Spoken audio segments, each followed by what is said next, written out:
పవన్ కళ్యాణ్ అంటే 3 పెళ్లిళ్ళు 2 విడాకులు. అతని దృష్టిలో 4 పెళ్లిళ్ళు అంటాడు.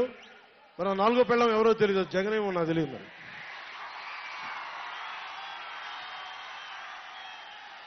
నాకు ఇదే విసుగొస్తుంది. జగన్ లేని 4గో పెళ్ళవుటే నువ్వేరా.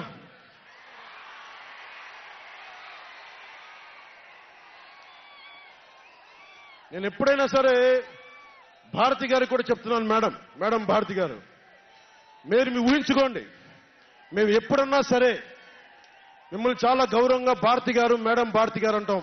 మీ ఆయన ఇంత నీచంగా ప్రవర్తించినా కానీ, చంద్రబాబు గారి సతీమణి కానీ, నియోజకవర్గంలో ప్రతి ఒక్కరిని ఇబ్బంది చేసినా కానీ, నా ఇంటి సతీమణి అన్నా కానీ పెళ్ళాలను సంబోధిస్తాడు. ఆ మాట మిమ్మల్ని అంటే ఎలా ఉంటుంది భారతి గారు? ఆలోచించండి ఒకసారి. నాకు తెలుగు వచ్చాడు, నేను పెద్ద ఇంగ్లీష్ మీడియం చదువుకున్న వ్యక్తిని కాదు, నాకు చాలా భాష వచ్చు, కానీ సంస్కారంగా ఉండదని మాట్లాడినంతే. జగన్, నీకు సంబంధించినంత వరకు నేను 3 పెళ్లిళ్ళు 2 విడాకులు. ఇంతకన్నా కిరాతకంగా ఎవడన్నా మాట్లాడతాడా? తప్పు కదా. మాట్లాడితే ఏమంటాడు? నన్ను వ్యక్తిగతంగా మాట్లాడుతున్నాడు. 4 పెళ్లిళ్ళు. నీ పెళ్ళాలని ఎవరైనా 4 పెళ్లిళ్ళు అన్నాడు జగన్మోహన్ రెడ్డి గారు. 4 పెళ్లిళ్ళు. పోనీ లెక్క రాలేదేమో, పోనీ లెక్క తప్పు పెట్టాడేమో. నువ్వు చెప్పావుగా 3 పెళ్లిళ్ళు 2 విడాకులని నీ నోటితోనే. ఓకే, సంతోషం. 3 పెళ్లిళ్ళు 2 విడాకులు. 4గో పెళ్ళాం కింద జగన్ రావాలా? నువ్వు రా జగన్ 4గో పెళ్ళాం కింద అని. నీ రాజకీయాలే తేడా అనుకుంటున్నాం. ఈ తేడా కూడా ఉందా నీలో?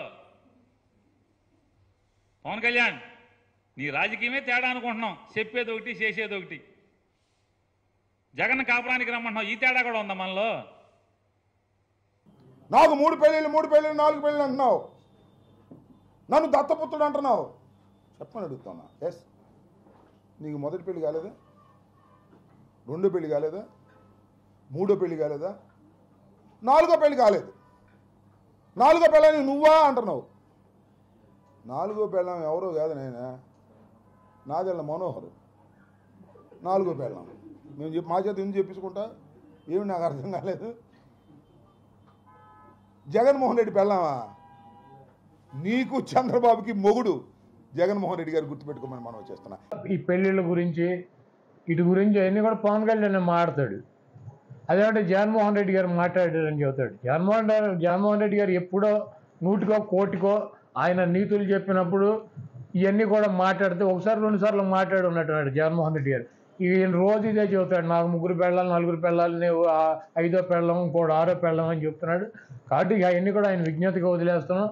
పవన్ కళ్యాణ్ గారు ఒక రాజకీయ పార్టీ పెట్టి ఒక రాజకీయాల్లో పైకి రావాలన్నటువంటి దృక్పథంతో రాజకీయ పార్టీ పెట్టినట్టు కనపట్లేదు. ఆయన చంద్రబాబు నాయుడు గారికి డబ్బా కొట్టి ఈయనకు ఉన్నటువంటి ఓట్ బ్యాంక్ని అంతా కూడా చంద్రబాబు నాయుడు ట్రాన్స్ఫర్ చేసి ఆయన గెలిపించాలన్నటువంటి ఉద్దేశంతో మమ్మల్ని రెచ్చగొట్టి ఆయన తిట్లు తిని తద్వారా ఆ కమ్యూనిటీ ఓటును చంద్రబాబు ట్రాన్స్ఫర్ చేయాలని చెప్పి ఒక కుటిలమైనటువంటి ఆలోచనతో పవన్ కళ్యాణ్ పనిచేస్తున్నాడు. ఇవన్నీ పట్టించుకోరు.